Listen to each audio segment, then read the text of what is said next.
Hello everyone. तर कसे आहात सगळे? दीपास टेस्टी डिलाईटमध्ये तुम्हा सर्वांचं खूप खूप स्वागत आहे. तर आज आहे आषाढी एकादशी आणि त्यासाठी म्हणून मी हा एक स्पेशल असा वड्याचा मेनू बनवलेला आहे.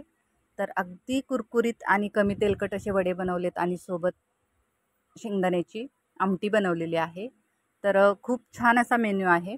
तर पूर्ण डिटेल रेसिपीसाठी व्हिडिओ शेवटपर्यंत बघा, म्हणजे तुमच्या लक्षात येईल नक्की रेसिपी.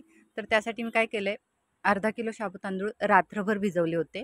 तर कमीत कमी 3 ते 4 तास तरी भिजले पाहिजेत. तर बघू शकता अगदी मोकळा सुटसुटीत असा आपला साबू तांदूळ भिजला गेला आहे आणि अगदी मऊ असे त्याचे दाणे भिजून झालेले आहेत. तर त्यानंतर हे 2 मोठ्या साईजचे बटाटे मी उकडवून घेतलेत, तर ते मी त्यामध्ये कुस्करून घालते.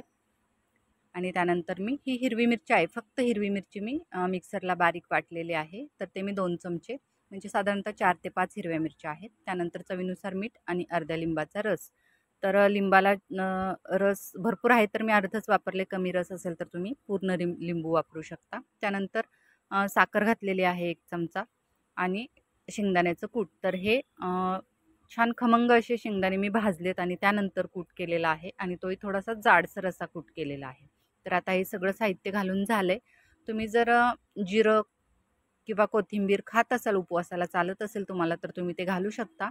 मी ते खात नाही उपवासाला, तर ते मी स्किप केलेलं आहे. त्यानंतर छान असं पीठ मळून घेतलंय आणि आता त्याचे मी छोटे छोटे असे वडे करून घेते. तर मी गोल असे वडे बनवलेत. नेहमी आपण गोल असे चपटे वडे बनवतो, पण मी आज काय केलंय की त्याला मध्ये असा होल बनवलाय, जसं आपण मेदूवडा बनवतो ना त्या टाईपमध्ये. त्यानं होतं काय की वडे अगदी कुरकुरीत होतात आणि आतपर्यंत तेल त्याचं तळलं जातं आणि त्यामुळं कमी तेलकट आणि कुरकुरीत असे वडे होतात. तर मी आता या प्रकारे सगळे वडे बनवून घेते एक एक करत. तर बघू शकता छान असे आपले वडे बनवून रेडी झालेत. तर एकीकडे मी तेल पण गरम करत ठेवलेलं आहे गॅसवर. तर आता तेलही छान असं कडकडीत गरम झालंय.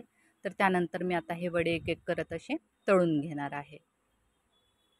तर आता मी आधी तेल अगदी कडकडीत गरम करून घेतले, त्यानंतर थोडा मीडियम केलेला आहे गॅस आणि आता थोड्या वेळ मी अजिबात हलवणार नाही आहे ते वडे. एक साईड छान अशी भाजली गेली की ती आपोआप कढईपासून वेगळी होते. तर बघू शकता छान असा त्याला गोल्डन असा कलर यायला लागला आहे. तर आता मी चमच्याच्या साहाय्यानं ते पलटी करून छान असे ते दोन्ही बाजूनं शेकून घेणार आहे. तर बघू शकता तुम्ही आपले वडे छान असे आणि फुगलेत पण ते, म्हणजे तुम्ही आधी तेलामध्ये सोडताना पाहिले असतील की एवढे मोठे वडे नव्हते, पण ते फुगून छान असे मस्त झालेले आहेत मोठे. आणि आता वड्यांना कलरही छान आलेला आहे. तर आता मी ते काढून घेते आणि याच प्रकारे मी बाकी वडे करून घेतलेत आणि टिश्यूवर मी ते काढून घेतलेत. त्यानंतर मी आता करणार आहे शेंगदाण्याची आमटी. तर त्यासाठी अगदी मोजकं साहित्य लागतं. तर मी अर्धी वाटी कच्चे शेंगदाणे आणि 2 हिरव्या मिरच्या, त्याचे तुकडे, त्यानंतर चवीनुसार मीठ हे मिक्सरच्या भांड्यात घेतलं आहे आणि ते आता मी वाटून घेणार आहे.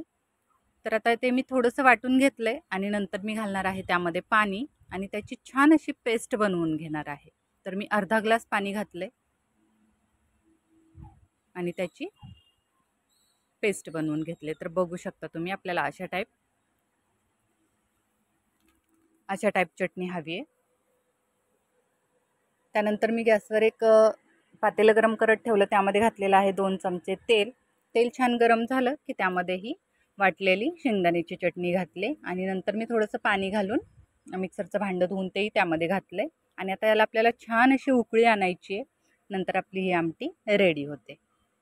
तर बघू शकता आता त्याला उकळी पण खूप छान अशी आलेली आहे.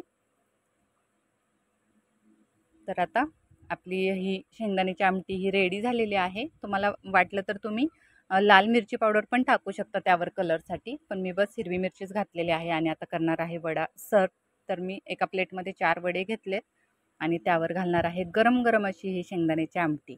तर ही साबुदाणा वडा आणि त्यासोबत गरम गरम शेंगदाण्याची आमटी याची रेसिपी तुम्हाला कशी वाटली ते मला नक्की सांगा. तसेच आपल्या चॅनलला कनेक्टेड राहा. त्याचबरोबर आपल्या चॅनलवरच्या रेसिपीज जर तुम्हाला आवडत असतील तर लाईक, शेअर, सबस्क्राईब करा. थँक्यू.